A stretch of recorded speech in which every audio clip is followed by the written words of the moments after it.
నెల్లూరు జిల్లా పొదలకూరు మండలం ప్రతి చిన్నారి బడిలో ఉండాల్సిందే. అవకాశాలను సద్వినియోగం చేసుకొని బంగారు భవిత పొందాలి. డిఎన్ఆర్ బాలికల ఉన్నత పాఠశాల అభివృద్ధి బాధ్యత నాది. ఆర్ఓ ప్లాంట్ను యుద్ధ ప్రాతిపదికన అందుబాటులోకి తేవడంతో పాటు డైనింగ్ హాల్ నిర్మాణానికి హామీ.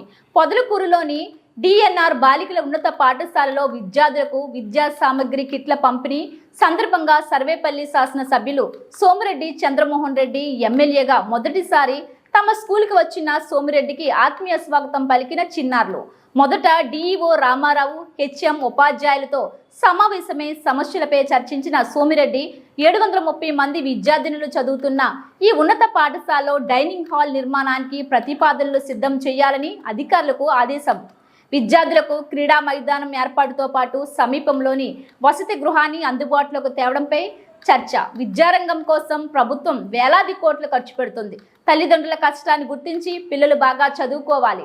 3 ఎకరాల్లో కష్టపడి పండిస్తే ఏడాదికి 90,000 మాత్రమే మిగులుతుంది. అంటే నెలకు 10,000 కూడా రాని పరిస్థితి.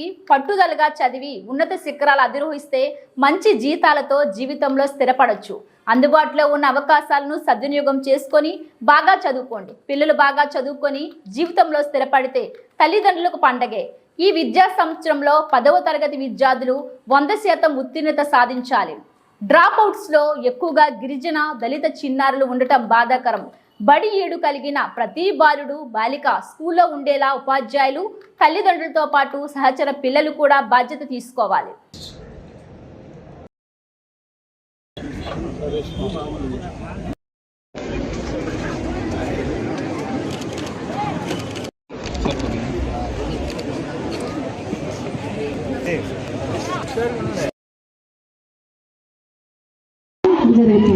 Okay sir.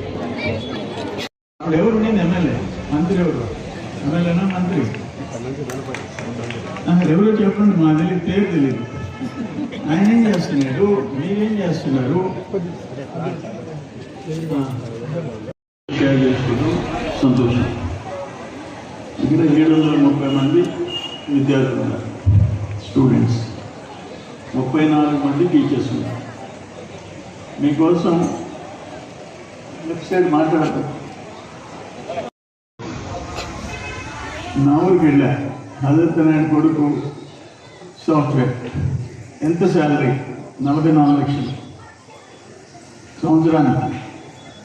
అది రావాలంటే మోర్ దాన్ 100 acres కావాలి. 110 ఎకరాలు కావాలి యావరేజ్ ఇన్కమ్. మళ్ళీ ఒకసారి కరువు, ఒకసారి వాళ్ళు వస్తే అది కూడా రాదు, తెగులు వస్తే రాదు. కానీ ఉద్యోగస్తులకు వస్తుంది. అంటే మీరు చదువుకొని కష్టపడి ఉద్యోగం చేస్తే మీ తల్లిదండ్రులకి పండుగ, మనం బాగా చూసుకోవచ్చు.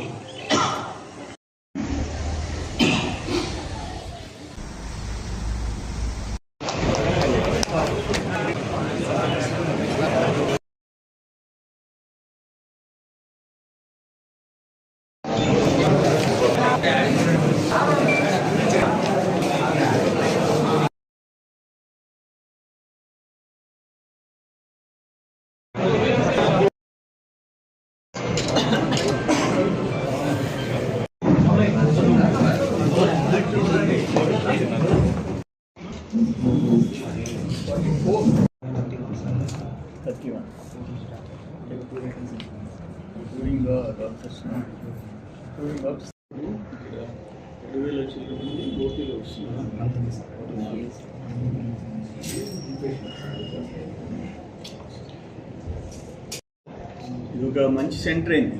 5-6 మండలాలకి పొదలకూరు సెంటర్ అయింది. దాదాపు ఒక నెలలో పేషెంట్స్ వచ్చి 7,200 మంది ఇక్కడ వచ్చారు. అట్లే ఇన్ పేషెంట్స్ 831 మంది. ఈ స్కాన్స్ ఇవన్నీ 139 మంది చేయించుకున్నారు.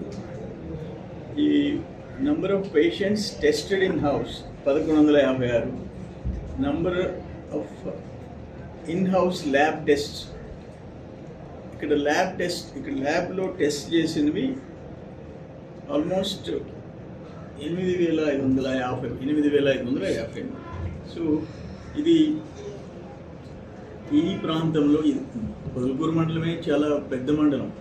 పక్కనున్న కలువయి, చేజర్ల అన్ని నుంచి ఇక్కడ పేషెంట్స్ రావడం జరుగుతుంది. సో ఇప్పుడు మేము ఇక్కడ ఆలోచించింది ఏంటంటే డయాలసిస్ సెంటర్ 5 మండలాల నుంచి చుట్టుపక్కల నెల్లూరు పోతున్నారు. వాళ్ళు ఆటోల్లో, ట్యాక్సీల్లో, బస్సుల్లో పోయేటప్పటికి అలసిపోతున్నారు, ఖర్చు కూడా ఎక్కువ అవుతుంది. అది డయాలసిస్ సెంటర్ కావాలంటారు. ఇక్కడ ఇంత మెడికల్ అండ్ హెల్త్ బడ్జెట్ ఉండి కూడా దాదాపు 15,880 కోట్లు బడ్జెట్. ఏసీ పని ఎందుకు పట్టించుకోరో మనకి తెలియదు. నిన్నటిదాకా ఏం చేస్తున్నారో వీళ్ళు. అట్లే అడిషనల్ రూమ్స్ కావాలా,